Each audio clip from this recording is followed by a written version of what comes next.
Voyons aujourd'hui le repos neuronal et celui du corps, dans une alternance entre l'effort et justement ce repos. Découvrez les moyens de sortir du stress des sociétés modernes. Ça, c'est un élément important aujourd'hui. L'excitabilité nerveuse et la peur sont des éléments qui fragilisent votre personne et qui vont accélérer ou le vieillissement ou les risques de maladie. Alors que faire pour bien vivre? À la fois bien vivre, ça veut dire être efficace dans votre quotidien, dans votre travail, et en même temps sans vous épuiser. Comment bien vivre au cœur de l'action et d'une vie moderne? Eh bien c'est simple. C'est très simple si vous prenez des temps de repos nerveux. En 2 minutes, oui, 2 minutes, vous pouvez régénérer vos réserves nerveuses et cérébrales par un stop, que j'appelle moi un stop de vie. Stopper, ça veut dire quoi? Ça veut dire stopper ce qui est le plus approprié au moment. Ça dépend où vous êtes. Ça peut être en suspendant vos mouvements, en suspendant vos pensées, ou la frénésie de vos SMS, ou en suspendant les musiques dans vos oreilles. Et c'est d'arriver au silence et à l'immobilité du corps, de l'esprit et des émotions. Ces plages que j'appelle ces plages de repos neuronal et physiologique vous régénèrent en quelques instants. Ça semble à peine croyable, mais en très peu de temps, votre cerveau, très vite, va se remettre dans une sorte de sérénité intérieure. Par exemple, dans le métro, au lieu de rester accroché à votre téléphone, pour moi c'est un véritable doudou des adultes qui n'arrivent plus à s'en séparer, eh bien restez vertical et respirez, soit en regardant les gens ou en fermant les yeux. C'est un vrai repos du cerveau et de votre système nerveux. Même de brefs instants de 30 secondes ou de quelques minutes sont essentiels à votre équilibre et à votre santé. Et ça peut se faire, comme on le disait, dans le métro, ça peut se faire dans une file d'attente, ça peut se faire face à votre ordinateur.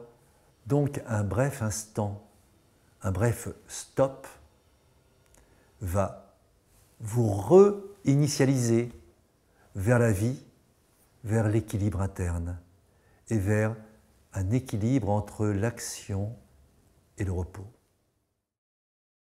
Voyons maintenant le repos neuronal de nuit. Quand vous êtes fatigué, rappelez-vous que votre organisme a plus besoin de repos que de sommeil. Bien sûr que le sommeil est inscrit dans votre système de régénération et qu'il ne faut pas le supprimer. Mais si, par exemple, lorsque vous ne dormez pas, eh bien, vous prenez un repos neuronal, il rattrape le sommeil. Donc apprenez à vous relaxer pour compenser l'absence de sommeil et rester frais au petit matin. Une simple relaxation en demandant à votre corps de se détendre et déjà, vous allez vous régénérer. Rappelez-vous que plus que du sommeil, votre corps et votre mental ont besoin de ce repos.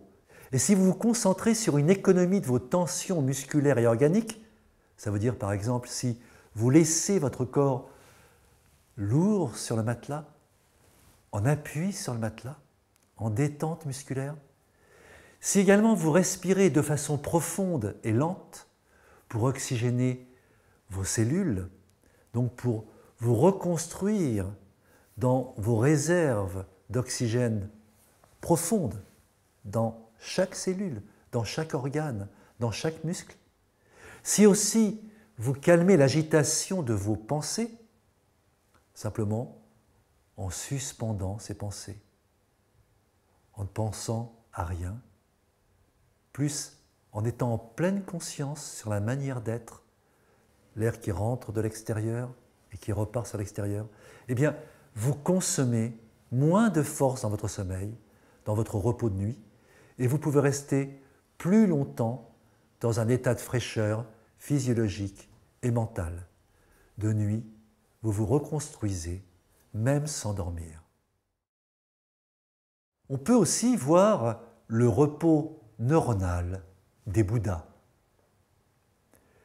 Les bouddhistes suivent l'enseignement du Bouddha appelé l'octuple sentier, qui se déploie sur 8 axes de pratique. La vision juste, la pensée juste, la parole juste, l'action juste, les moyens d'existence justes, l'effort juste, l'attention juste, la concentration juste. Juste veut dire ni trop, ni trop peu. C'est l'équilibre entre l'effort et le repos, entre l'action et l'inaction, entre le mouvement et l'immobilité. À travers cet octuple sentier, le méditant agit donc entre force et détente, entre effort et repos, et il peut avancer sans lésion, même avec peu de sommeil. Certains grands méditants évoluent dans une pratique où le temps de veille et celui de repos s'entrelacent étroitement. Pour dormir comme un Bouddha, commencez durant la journée par simplifier votre vie pour moins user d'énergie inutile. Consommez moins de forces dispersées et dispersantes. Et en vous couchant, demandez à votre corps de se détendre, de lâcher les fatigues dans le sol. Apprenez-lui le repos. Si le sommeil vous surprend, laissez-vous aller. Si le sommeil ne vient pas, continuez à sentir votre corps se reposer. Vous êtes en pleine conscience, éveillé, mais vous écoutez le repos du corps. C'est comme en Yoga Nidra, le yoga du sommeil éveillé. Restez conscient de votre corps endormi et juste restez dans cette perception, dans cette sensation du corps qui s'endort et qui se repose.